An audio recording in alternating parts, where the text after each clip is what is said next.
Kamu kerja apa? PNS. PNS. A few moments later. Kamu udah diangkat? Udah. Bayar berapa? Ratusan juta. Cuk! Halo, nama saya Jebret. Pekerjaan saya adalah seorang PNS. Saya sering sekali mendapatkan pertanyaan atau mendapatkan ucapan seperti itu dari orang-orang. Ini berarti kesimpulannya banyak orang Indonesia yang belum tahu berapa gaji PNS. Dan pada kesempatan kali ini saya akan buka-bukaan. Sebenarnya berapa sih gaji seorang PNS? Intro dulu.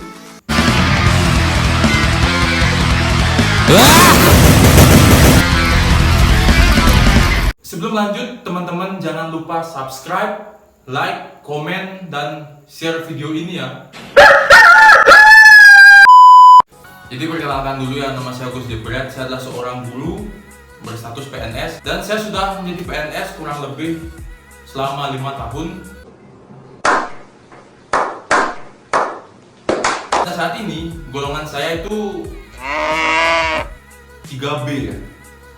Jadi saya tuh golongannya 3B, kurang lebih gaji saya saat ini 2.900.000-an lah. Dengan hitungan gaji pokok kurang lebih 2.600.000-an ditambah tunjangan fungsional 300.000.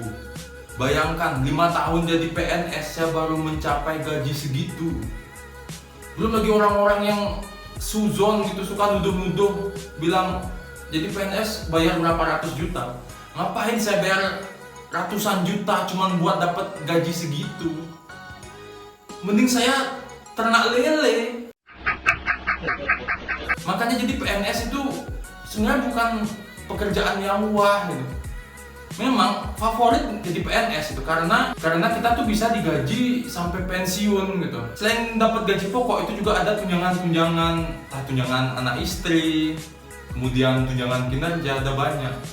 Tapi nominalnya tuh nggak sama di setiap kota gitu.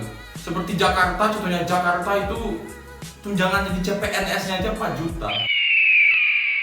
Sedangkan untuk PNS yang di kantor atau struktural itu bahkan take home pay-nya kata gubernurnya Jakarta itu sampai 17 juta. Gajinya 2,5 dan TKD-nya 17 juta. Nggak semua kayak gitu. Makanya sekarang akan saya beberkan gimana sih gaji PNS yang sebenarnya. Jadi untuk teman-teman yang baru tamat kuliah S1 dan kemudian setelah itu bisa lolos tes CPNS, itu teman-teman langsung mendapatkan golongan 3A. Dan buat teman-teman yang mungkin baru tamat SMA mungkin golongannya 2. Dan untuk yang diploma itu golongannya golongan 2. Jadi PNS itu ada tabel gajinya ya, dimana setiap 4 tahun sekali seorang PNS itu akan namanya naik pangkat. Seperti saya misalnya, saya ambil contoh saya sendiri. Ketika saya baru jadi CPNS, saya langsung mendapat golongan 3A. 4 tahun kemudian saya naik ke golongan 3B. Dan saya tuh udah jadi PNS kurang lebih 5 tahun. Saya tuh pertama tugas 2015. Sekarang 2020 saya baru menginjak golongan 3B.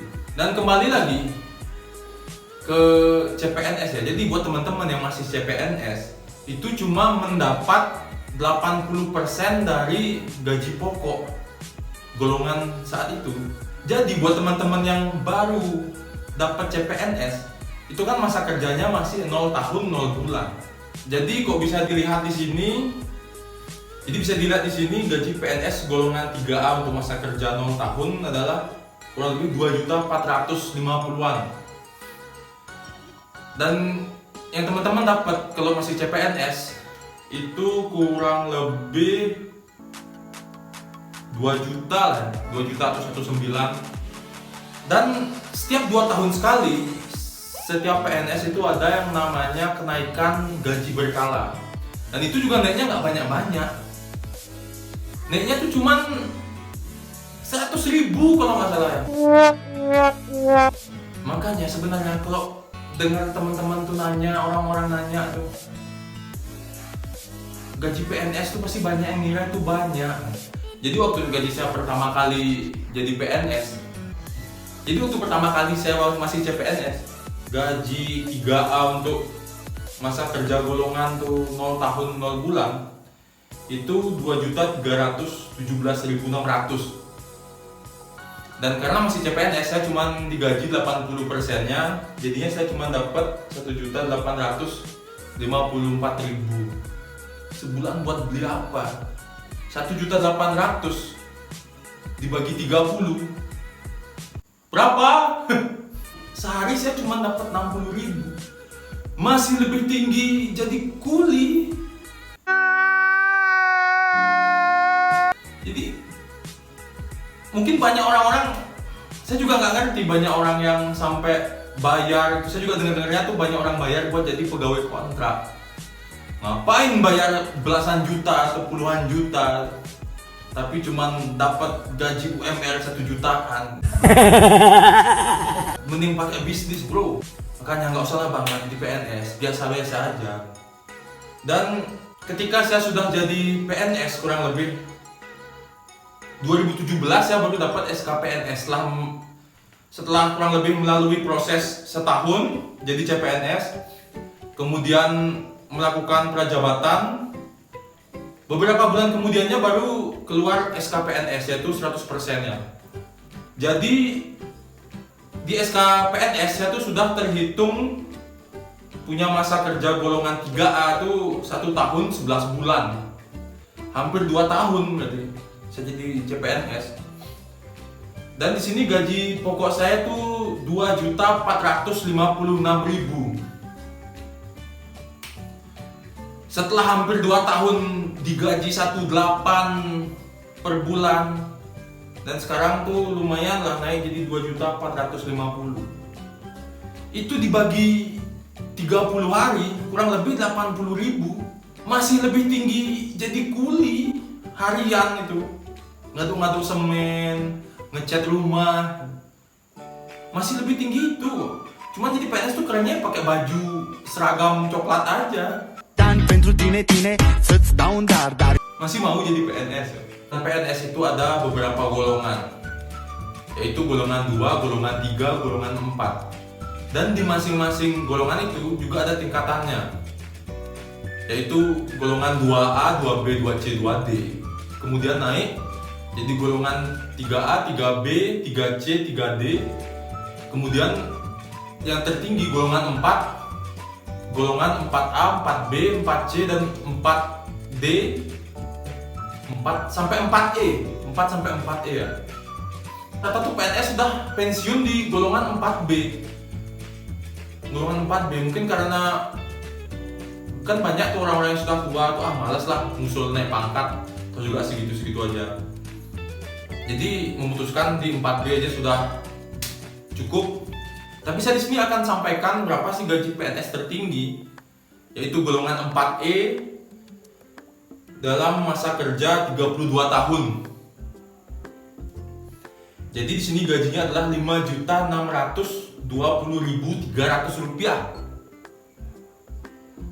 5.600.000. Berapa pekerjaan di luar jadi PNS yang bergaji segitu saat ini, bro? Sedangkan para PNS di sini yang sudah masa kerjanya 32 tahun baru bisa mencapai gaji tertinggi 5.600.000. Masih pengen jadi PNS. Parah. Tapi orang-orang tuh mencari PNS itu kan karena banyak faktor ya. Salah satunya adalah tunjangannya. Jadi PNS itu banyak dapat tunjangan. Antara lain tuh tunjangan anak istri. Kalau sudah beranak pianak itu dapat uang lagi, tapi nggak terlalu banyak juga. Kemudian mungkin ada tunjangan lauk pauk dan tunjangan kinerja. Itu tergantung di mana instansi tempat bekerja ya. Di mana instansi tempat bekerja. Sama seperti yang saya tadi bilang, misalnya di Jakarta itu gajinya bahkan bisa take home pay, gaji seluruh sampai tunjangan itu bisa didapatkan sampai 17 juta. Kalau gaji pokoknya sama, pasti sesuai dengan tabel ini. Dimana PNS itu terakhir kali mengalami kenaikan gaji itu bulan April 2019, itu naik 5%. Terima kasih Pak Presiden. Harusnya naiknya 50%. Sedangkan bagi daerah-daerah atau kabupaten yang pendapatannya lebih kecil, contoh tempat saya bekerja, saya itu cuma dapat tunjangan kinerja 500.000. Itu kalau dibandingkan sama Jakarta sampai belasan juta tuh, ya ampun, saya dikasih gaji segitu pasti akan fokus bekerja. Tapi 500.000 juga saya tetap fokus. Saya loh abdi negara yang berdedikasi tinggi. Tapi sepertinya tuh tunjangan 500 tuh kayaknya paling rendah deh. Kayaknya nggak ada yang di bawah itu.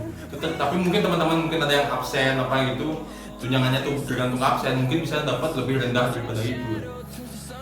Ini membuktikan kalau instansi-instansi yang masih ngasih tunjangan kinerjanya itu 500.000 ke bawah, itu artinya pelit. Naikin dong. Jadi kalau dihitung-hitung pendapatan saya saat ini adalah, kalau dicek tabel golongan 3B masa kerja 4 tahun ya. Karena saya sudah 5 tahun, naik 2 tahun berkala, naik gaji berkala tuh setiap 2 tahun sekali. Harusnya tahun depan saya baru naik lagi, makanya masih pakai masa kerja 4 tahun. Gaji saya adalah 2.720.000-an ya. Ditambah tunjangan fungsional lagi 200-an. Jadi gaji saya tuh kurang lebih 3 juta kurang dikit lah, itu gaji pokok. Ditambah insentif yang saya terima dari kabupaten atau instansi tempat saya bekerja adalah 500.000. Itu berarti kurang lebih saya mendapat take home pay 3.500.000. Dalam waktu 5 tahun bekerja saya baru menginjak level 3.500.000. Masih pengen jadi PNS. Untuk seseorang yang gaji bulanannya 3.500.000, itu belum termasuk punya ekonomi yang bikin tenang gitu. Belum bayar cicilan tuh untuk makan sehari-hari. Itu masih sangat kurang teman-teman. Makanya saya tuh kesel juga sama orang-orang yang suka menganggap PNS itu adalah sebuah pekerjaan yang wow sekali. Enggak ya. Jadi PNS tuh nggak mungkin jadi kaya kecuali mungkin punya bisnis lain di belakang itu ya. Jadi PNS itu pendapatannya tuh cukup buat kehidupan sehari-hari. Gak banyak, bahkan cenderung sedikit gitu. Ya semoga kedepannya gaji PNS bisa naik, amin. Tapi PNS itu juga masih jadi inceran banyak orang ya. Masih ada jutaan orang yang masih pengen melamar jadi CPNS. Mungkin banyak pertimbangan gitu buat mereka-mereka yang pengen jadi CPNS ya. Jadi buat teman-teman yang nonton video ini masih bercita-cita pengen jadi kaya, ya mending gak usah jadi PNS lah. Bisnis aja atau kerja di mana gitu. Jadi YouTuber mungkin kayak Deddy Kobuser, Tali Lintar. Mending itu aja, bikin video setiap hari, itu nggak usah jadi PNS, melayani masyarakat kalau Anda masih pengen dilayani. Buat teman-teman yang masih saat ini berjuang nyari tes CPNS, semoga semua lulus, semoga cita-cita teman-teman itu tercapai. Sekali lagi saya tegaskan, bagi teman-teman yang masih bercita-cita pengen jadi orang kaya, gak usah ngelamar CPNS. Lebih baik kalian bisnis aja atau kerja di mana gitu, di bidang pariwisata mungkin. Sangat banyak pekerjaan di luar sana yang bergaji lebih tinggi daripada PNS. Dan bagi teman-teman yang mungkin baru menjadi PNS, ada satu penyakit bagi PNS, yaitu suka ngutang. Kalau bisa gak usah gadaikan SK-nya pakai ngutang. Hampir semua agama itu melarang kita berutang, itu karena riba ya. Tapi mau gimana karena gaji pas-pasan. Dan seorang PNS itu punya SK, dan SK itu kan bisa dicairkan. SK 100% itu seharga 100 juta bahkan lebih bisa. Tapi kalau mungkin teman-teman bisa memanfaatkan uang hasil pinjaman tersebut menjadikan mungkin bisnis sampingan gitu kan, itu nggak ada salahnya juga. Itu bagus karena soalnya banyak juga pilihan-pilihan kredit yang berbunga rendah, mungkin kredit usaha itu kan sudah difasilitasi semua sama pemerintah. Jadi itu juga bisa jadi alternatif. Jadi itu juga bisa menjadi alternatif. Tapi meskipun begitu, saya tidak menganjurkan teman-teman punya hutang karena sangat tidak enak rasanya, bro. Dan hasil pinjaman itu untuk berbisnis itu sangat memungkinkan bagi PNS karena jam kerja PNS maksimal paling cuma sampai jam 3:30 sore. Setelah itu ya akan pulang dan di rumah itu masih ada waktu panjang itu untuk melakukan bisnis yang mungkin bisnis online, mungkin ya bisnis apapun lah yang mungkin bisa dilakukan teman-teman untuk mengisi waktu. Tapi asalkan menguntungkan. Ngapain minjem uang tapi tidak menguntungkan, bro? Oke, sebagai penutup, jadi buat teman-teman di sini yang menonton video ini, kalau punya teman yang jadi PNS, ya udah stop kalian itu seolah-olah menganggap PNS itu sebuah pekerjaan yang buah gitu. Nggak usah heran, men. PNS itu adalah pelayan. Seorang PNS itu adalah abdi masyarakat. Itu tugasnya untuk melayani masyarakat semua. Gajinya aja lo kalian sudah tahu, sudah saya beberkan tadi. Jadi nggak usah diistimewakan, biasa aja. Dan juga buat teman-teman mungkin yang berniat menjadi PNS tapi melalui jalur belakang atau orang dalam, zaman sekarang itu pemerintah sudah melakukan tes itu dengan sangat transparan menggunakan sistem komputer assisted test. Jadi buat teman-teman yang mau masuk PNS jalur belakang, saran saya lupakan saja, bro. Yang harus kalian lakukan itu ya belajar, cuma modal belajar sama uang mungkin sedikit, beli materai, beli double folio, nulis surat lamaran, segitu aja. Jadi nggak perlulah kita tuh jual aset demi membayar calo-calo mungkin supaya diangkat jadi PNS, itu nggak usah, men. Sekarang tuh tesnya sudah transparan.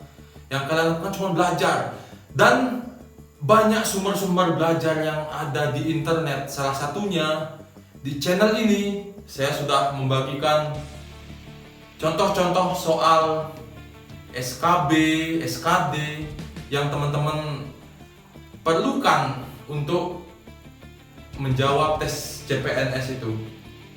Jadi kalian bisa cek di video-video di channel ini, dan saya doakan buat teman-teman yang sudah belajar dengan giat, belajar dimanapun, saya doakan semoga kalian bisa lulus atau menggapai cita-citanya lah.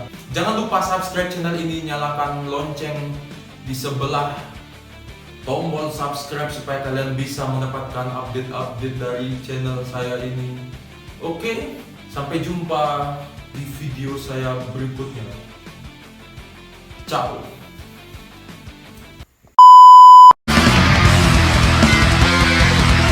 Ah!